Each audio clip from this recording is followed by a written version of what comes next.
Dans cette entreprise de marbrerie, le code du travail régit le quotidien des 38 salariés, avec des règles qui leur paraissent parfois incongrues. C'est l'aberration qu'on nous demande de mettre des gants alors que je mets qu'un coup de produit avec un bout de chiffon. C'est ce qu'on nous demande. Le métier de marbrier, c'est un métier tactile. Alors si je dois tous les jours mettre des gants en caoutchouc pour toucher du marbre...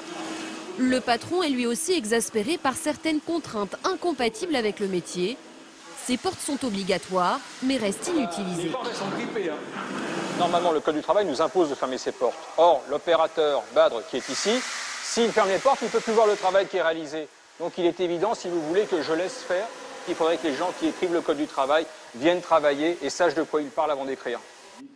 Philippe Ledran aimerait donc fixer lui-même les conditions de sécurité, mais aussi augmenter la durée de travail. Passer de 35 à 40 heures avec une augmentation de salaire inférieure aux 25% prévus aujourd'hui en cas d'heures supplémentaires. Ça vous fait 14,3% de travail en plus. Et je propose en fait d'augmenter votre salaire de base de 15%. Nous savons comment gérer nos équipes, nous savons que nous avons des périodes creuses, des périodes pleines, et il faut qu'on puisse, en fait, en fonction des travaux que nous avons en face de nous, pouvoir faire face avec de la souplesse.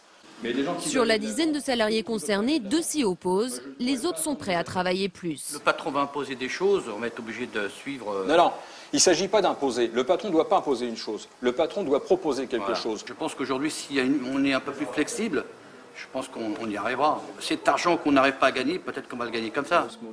Mais octroyer plus de liberté aux patrons les inquiète en cas de changement de direction. Le risque, c'est si du jour au lendemain, bon, on n'accepte pas, c'est-à-dire les heures qui nous impose le patron, l'autre, il va nous virer. Voilà. Et moi, c'est à ma place, tu sais, j'ai 57 ans. Pour Marcel Ponin-la-Comptable, le Code du travail est un casse-tête, mais ce n'est pas le seul. Déjà, on a un support qui est notre convention collective, n'est-ce pas? Vous voyez quand même qu'il y a un pavé qui est assez épais, et vous voyez la taille de l'écriture.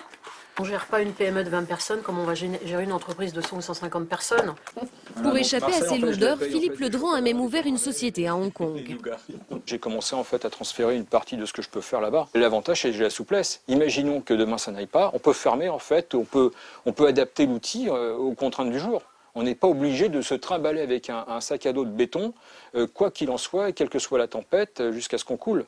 Malgré un carnet de commandes rempli, ce patron n'a embauché qu'un seul salarié en France cette année. De l'épaisseur.